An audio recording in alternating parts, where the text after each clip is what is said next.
दोस्तों आज बात करेंगे 1990 की पॉपुलर फिल्म स्वर्ग फिल्म की कहानी के बारे में।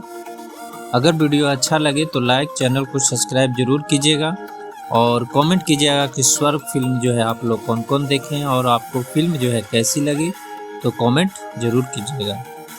तो स्वर्ग 1990 में बनी थी, उस जमाने की सबसे पॉपुलर फिल्म थी। इसका निर्देशन डेविड धवन ने किया है और इसमें मुख्य कलाकार जो हैं आपके राजेश खन्ना, गोविंदा, माधवी और जूही चावला प्रमुख भूमिका में हैं। संगीत आनंद मिलन द्वारा लिखा गया है जबकि गीत समीर ने लिखे हैं।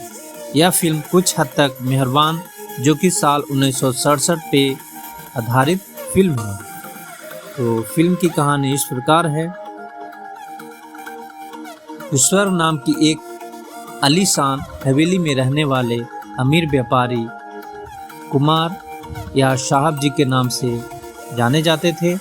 अपनी पत्नी माधवी, बहन ज्योति, दो सौतेले भाई विक्की और रवि के साथ एक भाभी के साथ रहते हैं। उनका एक वफादार सेवक जो कि कृष्णा नाम होता है। एक व्यावसायिक मामले के लेकर साहब जी का एक अनैतिक व्यापारी धनराज के साथ विवाद हो जाता है। उनके साथ आदर्श का टकराव होता है। प्रतिशोध में धनराज साहब जी के धन और व्यवसाय को हड़पने के लिए दो भाइयों के साथ योजना बनाता है। वह साहब जी की फैक्ट्री में आग लगा देता है और आलीशान हवेली विशाल व्यापारिक साम्राज्य पर वह कब्जा कर लेते हैं। इससे साहब जी लगभग गरीब हो जाते हैं और उनको हवेली से निकाल दिया जाता है। उनकी पत्नी का इसी शोक में निधन हो जाता है और वे तबाह हो जाते हैं।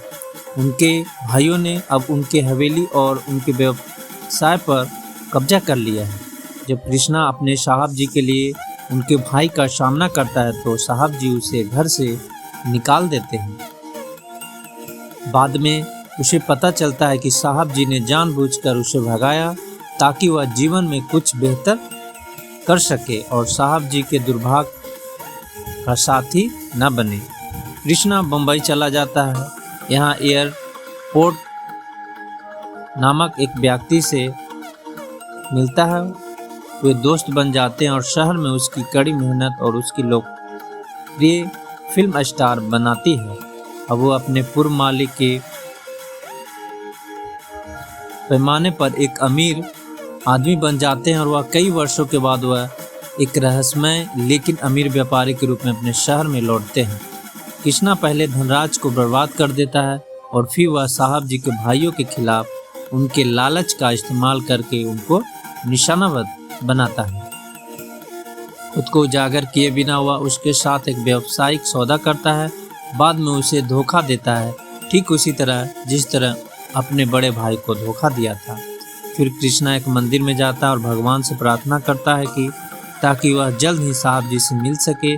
संयोग से वह साहब जी उसी मंदिर में पाते हैं और उसे पता चलता है कि साहब जी और ज्योति दोनों दयनीय यानी गरीबी स्थिति में हैं और वह उन्हें हवेली वापस लाता है। उसके बाद साहब जी अपने भाइयों को हवेली के अंदर देखते हैं। कृष्णा और ज्योति साहब जी को उनके भाइयों को माफ़ करने के लिए कहते हैं।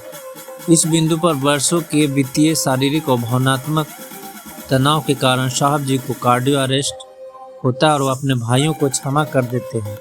वह ज्योति और कृष्णा के रिश्ते को भी मंजूरी दे देते हैं और शादी के लिए अपना आशीर्वाद देते हैं। इसके साथ ही उनका निधन हो जाता है और वह अपनी सारी विरासत कृष्णा और ज्योति को सौंप देते हैं। तो इस प्रकार से फिल्म की कहानी है। अगर वीडियो अच्छा लगे तो लाइक, चैनल को सब्सक्राइब जरूर कीजिएगा। वीडियो देखने के लिए बहुत बहुत धन्यवाद।